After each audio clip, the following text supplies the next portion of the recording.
Welcome back to Startups for the Rest of Us. I'm your host, Rob Walling, and this week, Brendan Fortune returns to the show, and we answer questions focused on product management.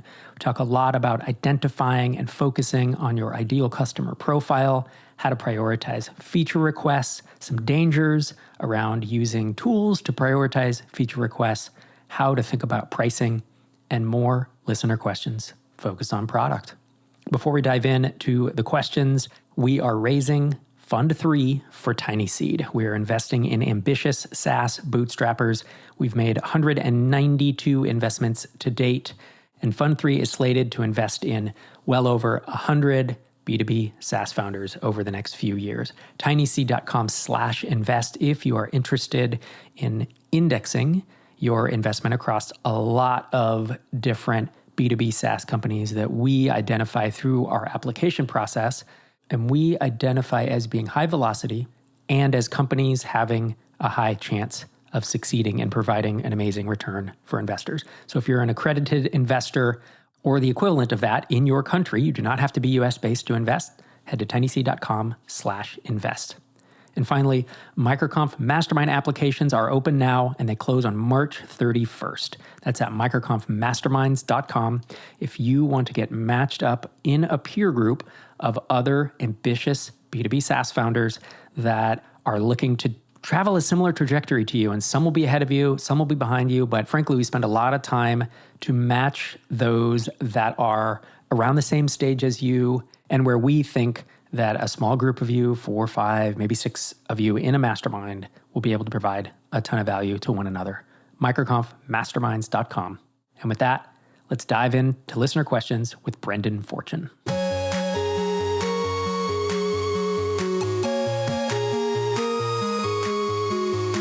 Brendan Fortune, welcome back to Startups for the Rest of Us. Mr. Walling, nice to be here. You were last on our show in episode 756, Why Great Product Management is Critical for Your Startup. And in that episode, I did a call for questions, for product-related questions. And did we ever get some questions? I think we got too many to answer in a single episode. I think we got almost a dozen. And I want to thank Tom at GarageToolApp.com, as well as Kyle Marrer for sending these questions in. I sent them all to you, and you handpicked the ones that you felt like would apply to the most people and would be most helpful for the audience. So thanks for doing that. Yeah, I'm excited to get going on these. Let's dive into the first one. So our first question is, it sounds like from the podcast that your ideal customer should be your highest paying customer. Does your ideal customer need to be the one that pays me the most? What if it's someone that is easiest to work with, most responsive, gives me the best feedback, but isn't necessarily the highest paying customer? What do you think? Yeah, this is such a great question. The ideal customer does not need to be your highest paying one, but if your ideal customer is not in your, let's say, top 20% of paying customers, it'll be very important to understand why. The SaaS business model really depends on two things, retention and expansion. And if you can get both right, you unlock this magic of compound growth, and that's really what makes SaaS so special. Just as an example, so Customer I/O, where I work, only a couple percent of customers churn each month, which means there's about 98%, 99% customer retention each month. And of those, greater than 60% expand their profile count each month. And in Customer I/O, we charge based on profile count.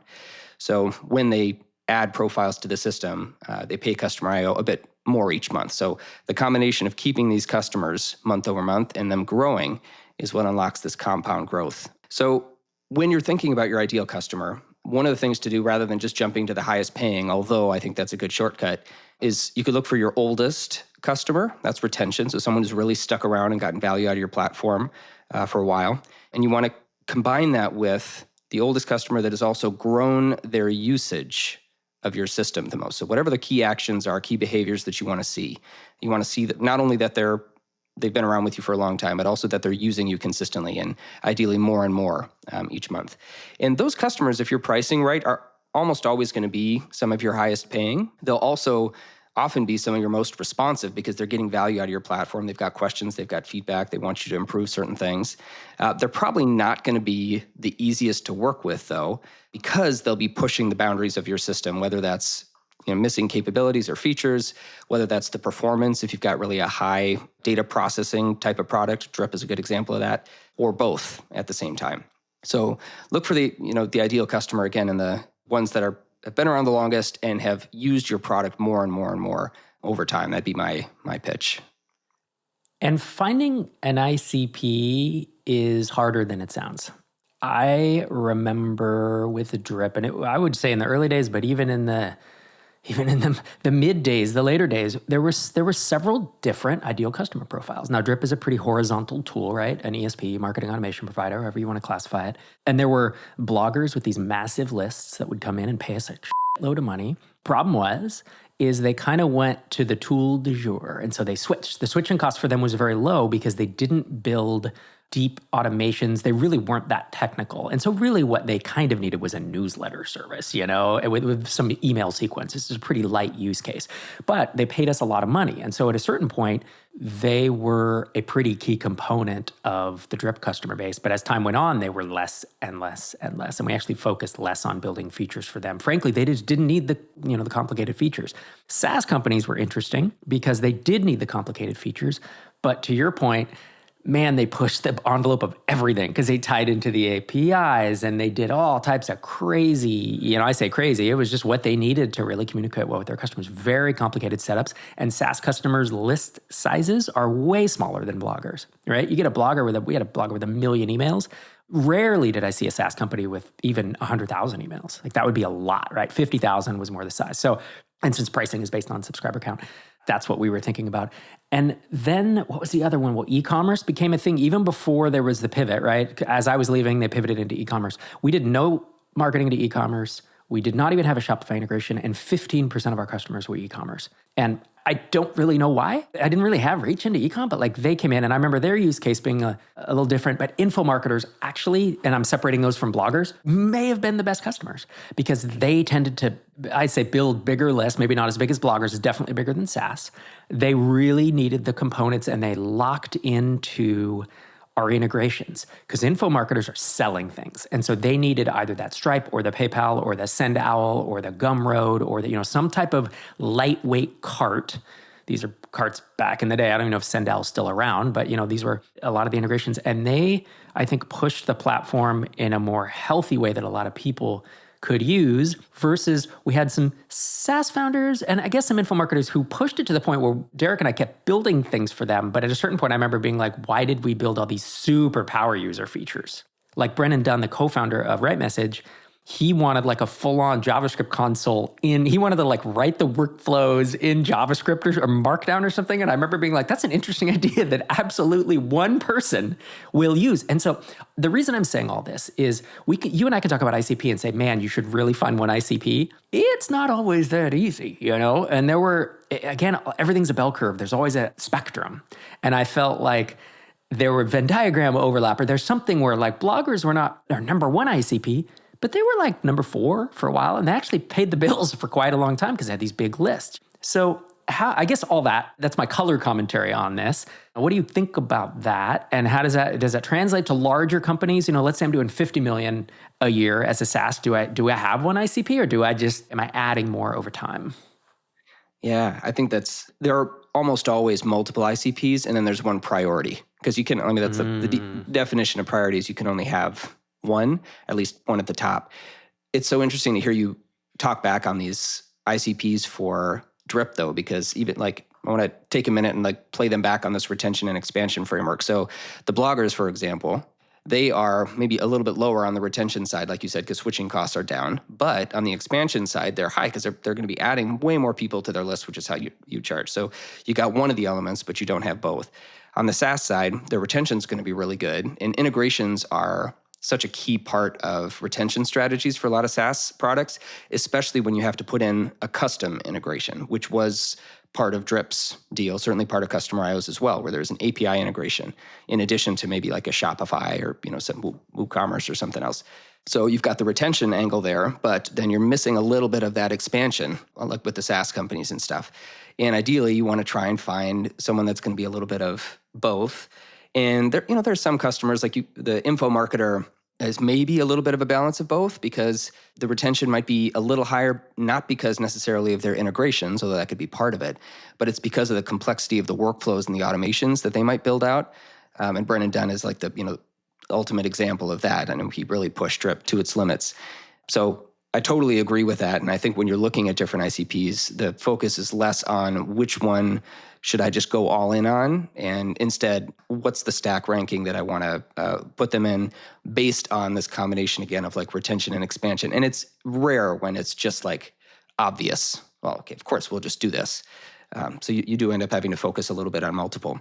So that makes a ton of sense. And I think as you get, as company sizes increase, as you're making more and more money, oftentimes what happens is at some point someone will sit down and be like, okay, we need to make personas. And personas become a little bit of a shortcut for an ICP.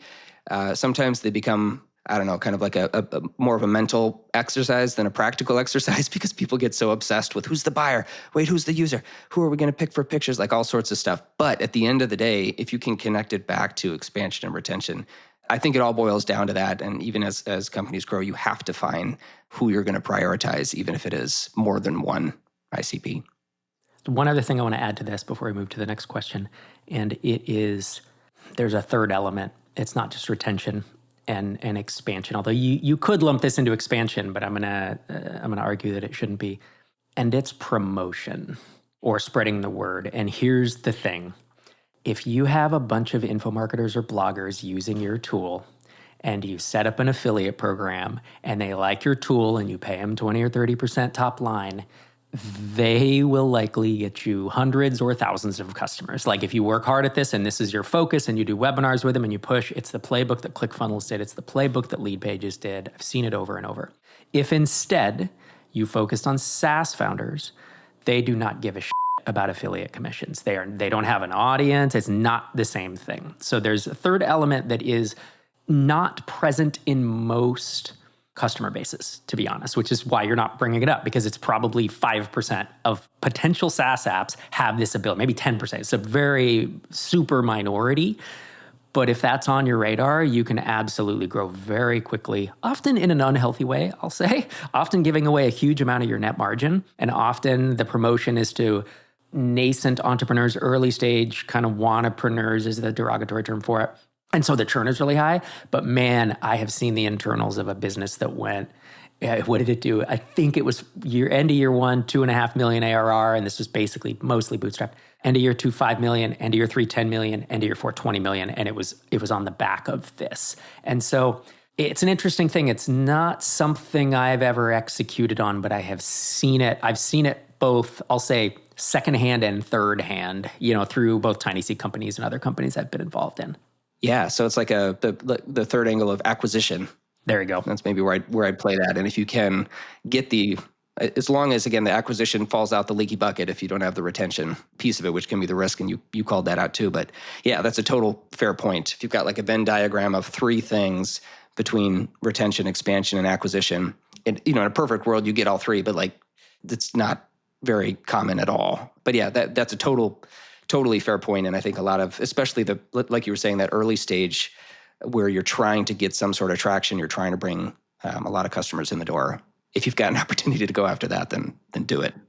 Yeah. And as I said, it may not be the right decision long-term. It may not be the healthiest business. You'll have higher churn than you think. And it doesn't happen by itself. You don't just say, hey, an affiliate program and I have a bunch of bloggers. Is that? No, you have to, I'll use the expression wine and dine, but like you have to do enterprise sales basically with them to get them to start recommending you. And there's a whole conversation and stuff. So it's not as simple as I'm making it sound, but it is a tactic that I've seen.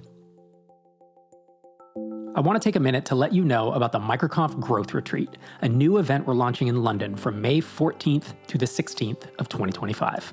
This isn't your average conference. We're keeping it intimate with just 40 to 60 SaaS founders joining us for deep networking and invaluable insights. We'll have focused morning work sessions where you'll gain clarity on your business challenges, followed by unforgettable afternoon excursions exploring the best of London. And then we'll end each night with a reception. Tickets are limited, so head over to microconf.com/retreat to secure your spot. We will sell this event out. If you want to go to the Microconf Growth Retreat in London, head to microconf.com/retreat. Let's dive into our next question. How do you prioritize features/product requests? Right now, I'm doing it based on if multiple customers ask for a feature that would be high priority, along with if a feature is already on our backlog, things I felt that would have been a good feature, and then if a customer asks for it. Is there a better way? Right now, we have about 10 customers, so finding a common denominator in feature requests isn't always easy. What do you think, sir? So I would amend the last sentence and say it's never easy. Even if you've got 100 or 1,000 customers, like it's still going to be, this is one of the hardest things to do. And this is what a great product manager really, I don't know about solves for you. That's maybe too simple, but like really accelerates for you and kind of improves your hit rate when it comes to prioritization. So first off, I think you can go deep down a rabbit hole on this question. And lots of people have tried to create different equations, frameworks for figuring out exactly how you do it. There's like the RICE framework, which is like they're all fine. They all kind of do similar sort of things, which is try to pick a few elements that are important to your business and then rank things based on them. And that can be a really smart mental exercise as you're trying to find your flywheel. And that is one of my, like, going to be my broken record thing. Like, I know we talked about that in the last episode with pricing and packaging, but you've got the flywheel is your strategy. It's the thing that you want to prioritize feature requests that accelerate that flywheel. All that said, when you're just getting started, I think the risk that I have seen is more inaction, sporadic action. So kind of like just moving all over the place, prioritizing different things that are solving different types of problems. So I'd recommend just a simple prioritization framework like this pain versus ease one that's been around for forever. If something is like really high pain, so when I hear in this question, a customer asks for a feature that would be high priority, make an assumption that high priority is also high pain for the customer. Like they cannot get their job done without this thing. That'd be very, very high pain. And if it's high pain and low effort, which does sometimes happen, then just do it. Like don't think too hard about it. Just get it done. If it is something that is a high pain, high effort sort of thing, and this could be like, let's say you had some sort of e-commerce payment product and someone came in and was like, I really need like a whole like website e-commerce delivery platform, and I want to be able to customize this and that and the other thing, like basically an adjacent market expansion. That's going to be really high pain and also really high effort. And in that case, you want to slow down and take a look at how you think that will impact your core SaaS metrics around expansion, churn, customer acquisition. And if the answer is I'm not much sure, I'm not really very certain, you should not do it. If you're not really sure, then take some time, maybe a week, and spike it out. But I wouldn't put more than that into it, or at least that would be my pitch. Moving down the framework, if it's a low pain, low effort thing, then do it, but try not to do too many of them. There's the temptation sometimes to only do these things because you see the problem, you understand the problem, and you understand the solution. So you just kind of churn these out. And if you do that, you're going to lose out on the ability, like the growth potential, basically, of your business. And then if it's low pain and high effort, then obviously drop it. And I think, Rob, you had a great example with the Brennan Dunn, like JavaScript workflow generator, like super cool, kind of low pain, but definitely higher effort to maintain and troubleshoot and quality control and all that stuff. So in those cases, drop it and move on. The other common question that comes up is like, well, does it depend on who asks for a feature? If they're like a high-paying customer, or if they're my ICP or whatever. In general, like we've been talking about, you always want to prioritize who you think is the customer that's going to bring your business toward its goals. But even in that case, I mean, I think there's a little bit of art to this experience, especially early on when you're trying to try out different flywheels, different patterns of customer behavior that are both good for your customers and good for your business. I think that a lot of flexibility is key, as long as you have some sort of learning that comes out of shipping stuff. Like if you ship the thing and then you can actually answer questions like, hey, this got used, this didn't get used, here's who used it, did they continue using it? Stuff like that. Then I think your risk is really low of overthinking. Just try and learn. You've outlined the science of product management, the buckets, the low pain, low effort, high pain, high effort. That's the science of it. The art is when a feature request comes through, which bucket do I put it in? And that's the thing that I want to communicate to people. You cannot 100% make these decisions with data. It just surveys or asking, or there's always some gut feel, some classification, some ask AI, or frankly, it's in my head, right? And that's like the founders I see who are building products that people want. They develop this sense of their customer, who they're focused on, what they might need. I remember having conversations, we get a feature request, and just kind of asking openly like, this is an interesting feature. What percentage of our customer base do we think would actually use this if we rolled it out? And none of us knew, but I remember sometimes being like, my gut is it's 5%. And so I think to me, that's a relatively, even if it's high pain, it's just a low adoption, right? So I would throw that out. Or sometimes it'd be like, I bet at least 20, 30% of our customer base would do it, which is significant, that felt significant, or even 50 or whatever. And again, was I completely right? Probably not. Was I right 100% of the time? Probably not. Was I close enough of the time? Like, you don't have to be right all the time, So that's the thing I want to call out with this is it is such the cliche that it's part art, part science, but it is. Yes. But I like the science aspect that you're throwing out of just having, especially early on, having these it's basically 4 buckets, right? Because it's a 2x2 matrix, and then you can add more stuff later. And that's where in the early days it's hard because you don't know who your ICP is yet, and you kind of have a hypothesis. This is also why I believe horizontal SaaS is so much harder. Like if you're building Signwell, right? Ruben Gomez has it's a competitor to DocuSign. Horizontal electronic signature, like, can he possibly have one ICP? Probably not. Versus if I'm vertical, I know there's, let's look at GymDesk, which is software for gyms, martial arts dojos, fitness studios, yoga centers and such. It's just easier. And at that point, yes, of course, you're going to get some gyms with 5 locations or 20 locations. You're going to get single location gyms, and you're going to get ones with this much revenue, ones that don't have a subscription. I don't know. There's all things, and you do have to kind of narrow it down. But the number of options for an ICP is much smaller when you are in a vertical. And that is something we see across tiny C companies, is that they tend to, there's less competition, frankly, in not horizontal markets. And there's, I think, a slightly easier time honing in on an ICP. Yeah, that's interesting. Do you think when you're balancing the art and the science, what do you think has been most successful for you when it's building that product sense? That's what I kind of hear with the art piece. I have thoughts on this, but I'm curious for yours. I think it's a couple things. I think it is having some type of ideal customer or 2 or 3. I mean, I'll be honest, like with Drip, I always thought of like bloggers, SaaS, info marketers as these 3 buckets. And as it went on, and then e-commerce became one, and then bloggers we kind of bailed on because it was like, they're just not great customers for us. But I had those in my head, and there was a prototypical 1 or 2 of each of those that was a real customer that kind of had you know what I mean? And I can name them here. Like, they're in my head, but I'm not going to name them. And I would think, would they use this? Is this kind of, so I did have personas, but they were just real people, I think, floating around in my head. So that was something. And it was knowing our customers pretty dang well.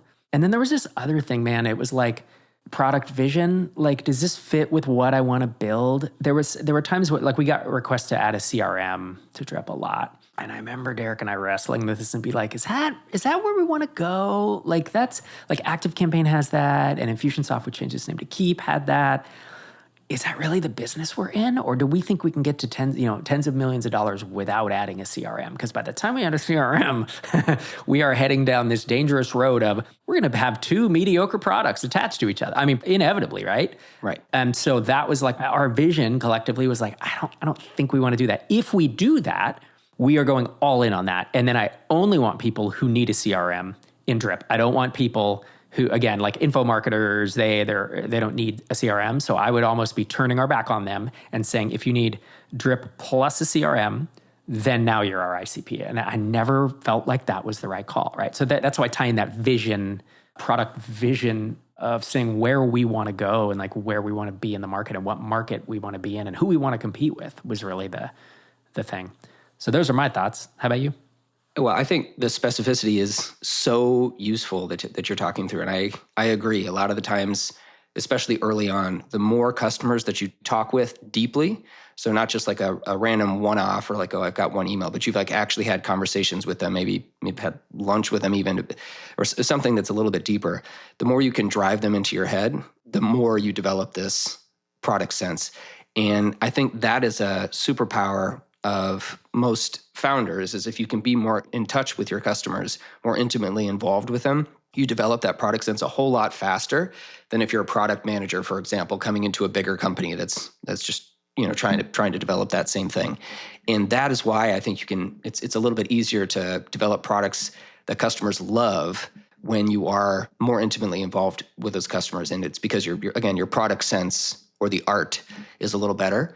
When you talk about the product vision stuff, what I love about that is there's a little bit of combo of art and science that's just really inherent there. So the way you were talking through it, you were like, well, we're going to spread ourselves too thin, and quality is part of our vision. We'd rather be best at one thing than okay at two things. And that is more of like I don't even know about product sense. Maybe that's more of like a business sense thing developed over trying different ideas, different startups and things like that.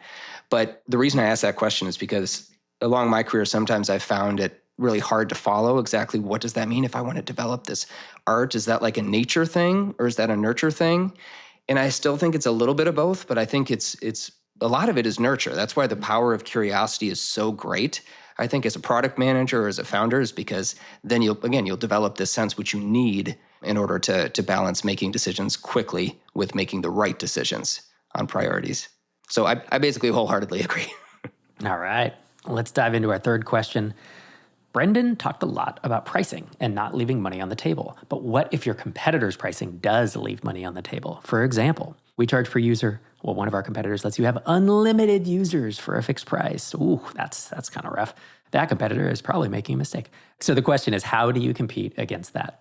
Yeah, such another great question. And I think the core answer, which is can be a little bit frustrating, is like you want to compete on value, not on price. Okay, so what does value mean? Value is the reason that your customers are paying you. It's the job that you are helping them perform or just doing entirely for them. And if you can keep the focus on how well you're going to deliver that value, then you're going to be able to compete even if the prices don't match up. So instead of having it be like an apples to apples comparison, where it is just so tempting to go just based on price, you make it an apples versus oranges sort of comparison by focusing on the value of your product. And this really is a psychological exercise, which can make it challenging, not a technical one. And some questions to think about are like, what is the sales pitch that earns you customers? Like if you're talking with someone, what is the pattern? What is the story that you end up telling where you can see a little light bulb like click, oh, now I'm actually interested in this. Now I'm going to lean in a little bit more. So that's going to get you closer to understanding the value that you're providing. Same thing with learning from your customers through their feedback about why they stay with you. What are they doing with your product and what are the kind of requests they're making? All that kind of stuff helps you understand your value. And if you can figure out the right story, stories sell and prices help, has been my experience. I've even seen really impressive product managers, founders, and certainly salespeople sell future roadmaps over the current value and just blast through some of the pricing conversation. Again, it depends on your ICP and how price sensitive they are, but I've seen that work really well. Now, to this specific question, when you're doing usage-based pricing, which can be user-based pricing as well, and you're competing against like some sort of all-in fixed price, two things come to mind. One, you're competing against simplicity, which is a hard thing. Like customers just being like, I get this. I feel like it's simple. I feel like I can predict it. But a common way around it, and customer I always done this, is you start a little bit less expensive than where they're at with users, and maybe that continues for a while as they kind of build up their usage with your product. But if you find a good fit with that customer, you're going to end up with higher margins. You're going to end up more expensive. But the difference is you're going to have proved your value out to the customer, and they're going to be happy to pay for it because they understand the value. Whereas upfront, it's a little bit harder to do that. So if you can start a little bit cheaper, I think that's a fair way to compete with someone who is trying to go all in.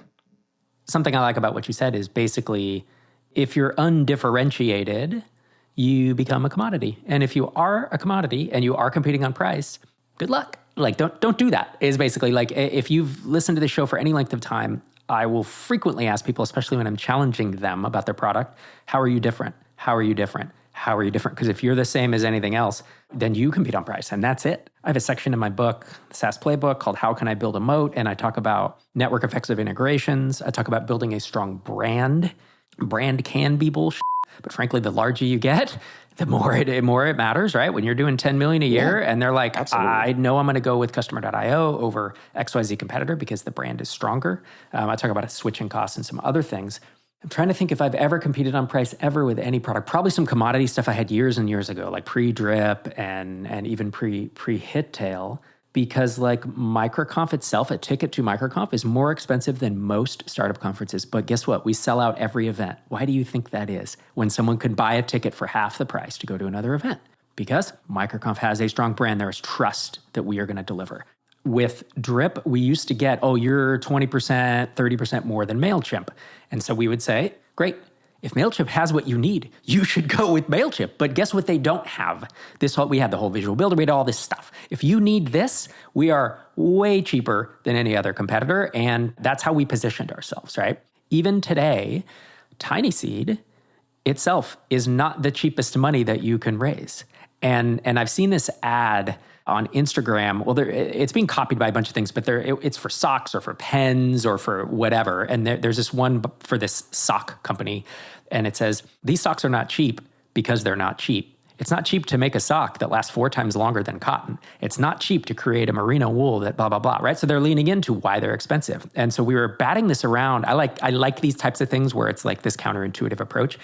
And I put it in the TinySeed team Slack. And Alex, who is our program director for the accelerator, just wrote this out for TinySeed. And he wrote, our funding isn't cheap because we're not cheap. It's not cheap to build a program that's 4 times longer than the average accelerator. It's not cheap to create a world-class group of industry-leading mentors. It's not cheap to connect a network of hundreds of SaaS founders through events worldwide. It's not cheap, but when it comes to your business's growth, it makes a big difference. That right there is an interesting position. So we do absolutely have people, whether it's individuals or whether it's other funds that have kind of are paying homage to our model. I wouldn't say copy, but they're paying homage to us. They will match or beat our offers, right? It's like we make an offer and then they're like, well, obviously I'll give you a higher valuation because they have to. And yet we win almost all those deals. And why do you think that is? Because we are better, I believe, but because the public thinks we're better, because people who see TinySeed think, man, that is the gold standard or a gold standard, like a world-class accelerator. And so the same thing applies to your SaaS. Yeah, I think it's that was my long rant on positioning, commoditization. This is something I think some founders forget, or they don't pay attention to, and they think price is like the only factor, and it's not. No, the story is so important. The branding is, that is the power of the brand. Moving on to our next question number 4. I find opinions tend to vary when it comes to how good product managers should be spending their time. Some seem to suggest talking with users is all you should ever do, while others spend all their time project managing the engineers. And still others interface mostly with marketing. Any good rules of thumb? So anytime anyone says always or never, I'm like, that's definitely not the right answer. So if someone says they always talk to users, it's like, yeah, slow down there. Or always project managing, it's probably a mix. But what's your take on this? Yeah, this is I think part of the reason this question will never go away is because where good PMs focus their time changes depending on the projects that they're working with, and more importantly, the team or teams that they're working with. But it doesn't have to be that complicated. So I do have a rule of thumb for this, which is, as a PM, I often like to ask, are you aiming or are you executing? And the question is intentionally, I guess, a little bit ambiguous because it's rare. I'm just aiming. I'm just executing. It's always a little bit of a combo, which is right. But in general, product managers, the unique thing that product managers should be bringing to their teams is prioritization. They should be saying, this is an important problem that is both important for our customers to have solved, and if we solve it, we are going to make more money for it, however that happens. That is what product managers are uniquely there to do. So when you're asking yourself, am I aiming more than executing, or the other way around, you want the balance to be more in the favor of aiming than to executing. But aiming does not mean talking to users nonstop. As a matter of fact, that's a problem, I think, if that's all that you're doing, because as anyone who's talked to a lot of customers knows, at some point you start just hearing the same thing over and over and over and over again. So it's not just talking to users. It is synthesizing information from lots of different streams. So some of that is talking to users. Some of it is market anecdotes. Maybe that's like a competitor's marketing or ad or press release or website or something. Surveys, business metrics, product analytics, and other problems and ideas that you might hear through your team, no matter how small your internal team is. And synthesizing means sifting through all the noise, because there is a lot of noise in any communication, and looking for those common themes between what you're hearing. And this brings me to one of my favorite points, and this is a trap I have fallen into many times myself. When you are synthesizing all of this information that you're hearing, that doesn't happen alone in your own mind. And I think that's a common myth. It happens with creatives too, like authors of books or great musicians or performers. Like they kind of went off and into their zone, created this amazing art, and then shipped it out to the world, and it was just like perfect right there. It's rarely the case. And as a PM, I think trying to retreat into your own mind, write a lot, maybe do a bunch of diagramming and stuff, that rarely is going to help you synthesize. Instead, where that happens best, in my experience, is when you're talking out a theory with another member of your team or a customer. So you're saying, this is the pattern that I think I'm seeing, and here's why, And then letting some questions come in about that from them and iterating based on that input. So trying to have those conversations, I think, is super, super important. And I've got a tool called rock tumbling, which we won't have time for, but if you're a bigger customer with a larger PM team, it's a really cool way to make this happen. One other kind of related point, and this is more for people that are working with product managers, even if it's just one. I have encountered several times product managers, especially product leaders, that will say something to me in a very confident and decisive way, like, this is the problem, this is the opportunity we need to go after, and here's why I did it. And it doesn't sound like a debate or an opportunity for curiosity. It sounds like an opportunity to like fall in line and start taking action. And what I've learned time and time again is that a lot of times product managers are incentivized to sound this way because they don't want to come across as wishy-washy, and they want people to feel focused and like they have clear direction and clear priorities. But actually, they're making it up kind of on the spot. They just get really, really good at communicating in a way that makes it sound like they've got it all figured out, even when they don't. So again, I tie this back to the whole synthesizing thing. It's really important for any product manager or someone who's deciding priorities to have conversations with others and get questions and challenges back, because that is actually what the product manager or founder need. That's what everyone needs to make better prioritization decisions. So don't do it in a vacuum. And even if you are tempted to present it in a confident way, ask for questions. Even if does this sound right to you? Like, what part of this doesn't make sense? Could you repeat it back to me even? Like depending on the partners that you have, try to iterate on it and not just steamroll everyone. That question and your answer actually dovetails nicely into our final question of the day, which is, I've lately been using a SaaS product called AirFocus for managing our roadmap and user feedback. I like it, but I do like hearing more about how other PMs organize their planning and feedback. I'm going to try and refrain from hot takes on this one, because I think product roadmap tools are really great, and they're also incredibly dangerous because they incentivize making a process the goal, like the outcome, like following a process becomes the goal, rather than making more durable prioritization decisions. But they do have their use. So what I've found is organizing user feedback, whether it's in AirFocus or any other tool, there are many of them, it's a great way to synthesize information for maybe the first quarter or two, or maybe three, when you're immersing yourself in a new market that you know very little about, or a new area of your product. Like going back to the drip example, if you were to expand into CRM, like that might be a time to be a little bit more deliberate and organized with how you process feedback. But after a certain point, and that certain point comes pretty soon, there's just severely diminishing returns to spending your time categorizing feedback.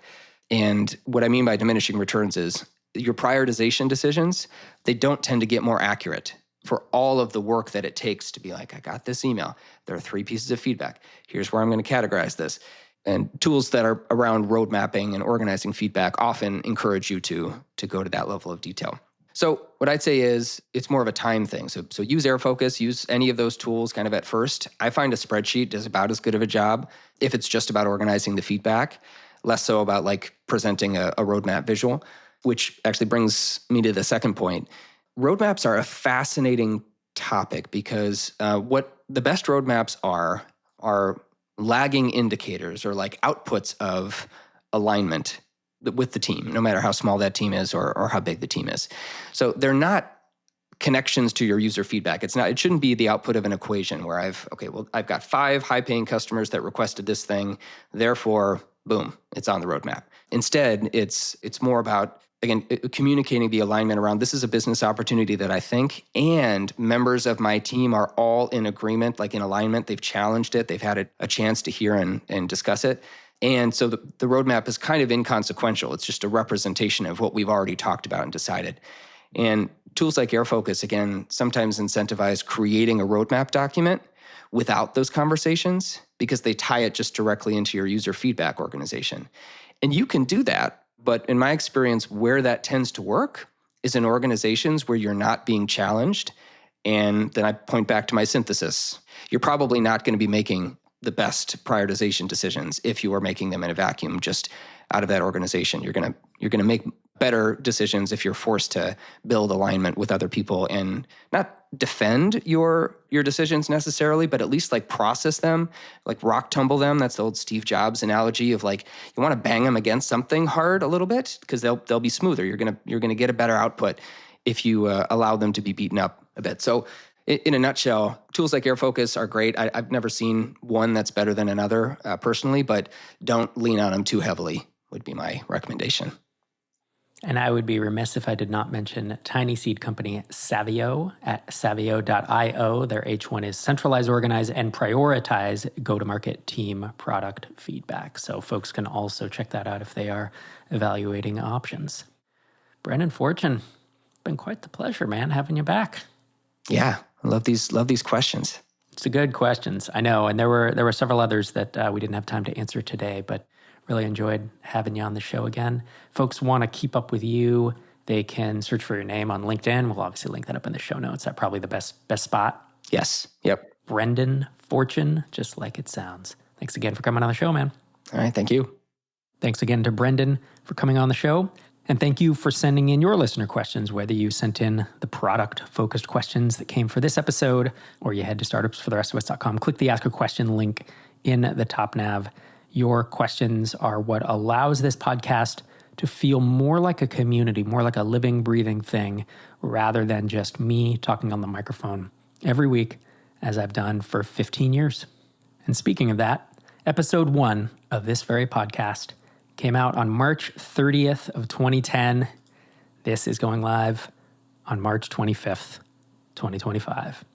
Just a few days off from 15 years of shipping this podcast every week. If you keep listening, I'll keep recording. This is Rob Walling signing off from episode 767.